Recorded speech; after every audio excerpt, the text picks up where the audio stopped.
Og velkommen til Lave Brock, som er fra Folkebevægelsen mod EU og er første suppleant til Europaparlamentet. Ja.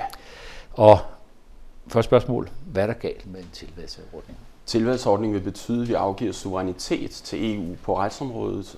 Det vil være til skade for både demokratiet og for retssikkerheden. Derfor synes jeg, at vi skal stemme nej den 3. december. Reglen er, at vi er med i EU på de betingelser minus retsforbehold. Altså, jeg er jo ikke glad for EU's fiskeripolitik eller landbrugspolitik. Jeg synes også, det har været problematisk. Men hvis du melder dig ind i en tennisklub, og den tennisklub senere bliver til en jagtklub, så vil du nok blive overrasket. Og det vi ser med EU er faktisk det samme. Altså, Danmark troede, man gik med i et samarbejde for at sælge bacon til Storbritannien. Det var det, vi gjorde. Det var et af hovedargumenterne i kampagnen i 72. Og i dag så står vi og diskuterer, om EU skal have overstatslig politimyndighed, om EU skal have magt til at lave lovgivning om efterforskning, afhøring, udlevering af borgere, om EU skal lave terrorlovgivning, registre. Hver gang du tager en flyver, så bliver der registreret, hvad du spiser. Vi er nået derhen, at magtkoncentrationen, centraliseringen af magt i EU, er så dyb, at den faktisk selv berører kommunale spørgsmål. Kommunernes Landsforening og danske regioner har set på, at over halvdelen, eller cirka halvdelen af alle områder på de to niveauer, bliver berørt af EU. Altså EU blander sig selv i kommunale og regionale spørgsmål. Og spørgsmålet er også så, om vi skal give EU magt over retspolitikken. Jeg synes, det er en rigtig dårlig idé. Jeg synes, retspolitik er så vigtigt. Spørgsmål om strafferammer og vores retssikkerhed er så vigtigt, at vi skal have demokratisk kontrol med det. Det er noget, der skal være så tæt på borgerne, at vi kan lære af vores fejl. Der sker fejl også, når lovgivning laves. Man kan blive klogere senere. Og hvis vi giver EU-kommissionen monopol på at stille lovforslag inden for retspolitikken, så er jeg sikker på, at vi vil se store problemer i fremtiden. Og da er det altså for sent, så fanger bordet. Og så kan du og jeg holde et nyt møde her, hvor vi står og snakker om, hvad kan vi gøre. Men ikke engang, hvis vi samlede 1 million underskrifter, så er det nok til, at EU-kommissionen er nødt til at løfte et lovforslag. Men hvordan skal vi samarbejde? Spørgsmålet er, om man er for eller imod EU. Det afhænger af EU's karakter. Altså, hvordan er det Europas Forenede Stater, vi stemmer om? Eller er det et EF, som drejer sig om handelspolitik? Jeg tror, de fleste gerne vil, at vi skal handle. Jeg synes også, at vi skal have et handelssamarbejde. Vi skal kunne rejse og studere og bo på tværs af grænserne. Men vi skal ikke have en overstatslig union.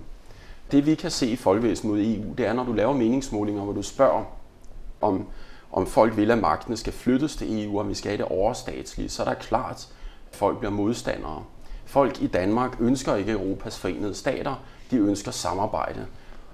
Og vi i Folkebevægelsen har hele tiden sagt, at det går i retning af Europas Forenede Stater, fordi fra Romtraktatens begyndelse kunne man se, at målet er en stadig snævrere union. Det står indskrevet i starten af Lissabon-traktaten stadigvæk. Og det er det, vi ser også her. Så når en svensk kommissær siger, at vi skal have et føderalt EU-politi, så er det i tråd med den udvikling, vi ser. Når Merkel og kommissionsformanden siger, at vi skal have en EU-hær, så er det også i tråd med den udvikling. Men jeg tror, at de færreste danskere drømmer om et EU med en præsident, en valuta, en hær, et fælles politi, et politi, der kan operere i Danmark osv. Danskerne vil have samarbejde. De vil ikke have Europas Forenede Stater. Så Norge samarbejder også, Schweiz samarbejder også, Island samarbejder også. Og når ja-siden kommer med deres skræmmeargumenter om, at vi vil blive et fristed for kriminalitet efter et nej, så synes jeg, at man skal kigge på de lande, som ikke er med i EU, men som er vesteuropæiske.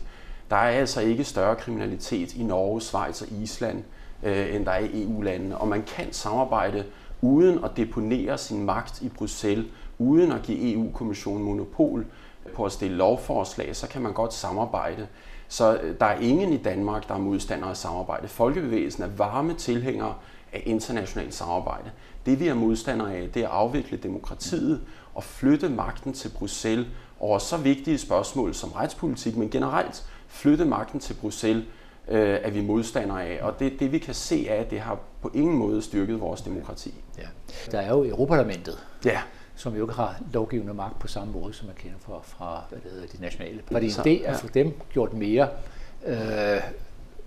lookalike Folketinget og Rigsdagen i Sverige og Forbundsdagen i Tyskland, altså at de er med til at kunne bestemme mere på samme måde, som man gør i de nationale parlamenter. EU-parlamentet har ikke samme magt, som Folketinget har. Blandt andet kan de ikke stille lovforslag, det er kun embedsmænd, der kan gøre det. Taletiden er også begrænset, der er egentlig ikke nogen rigtige debatter og så videre. Men skulle det have mere magt? Hvis vi kigger på USA, som er en stor federation, der er halvdelen af borgerne undlader at stemme til deres valg.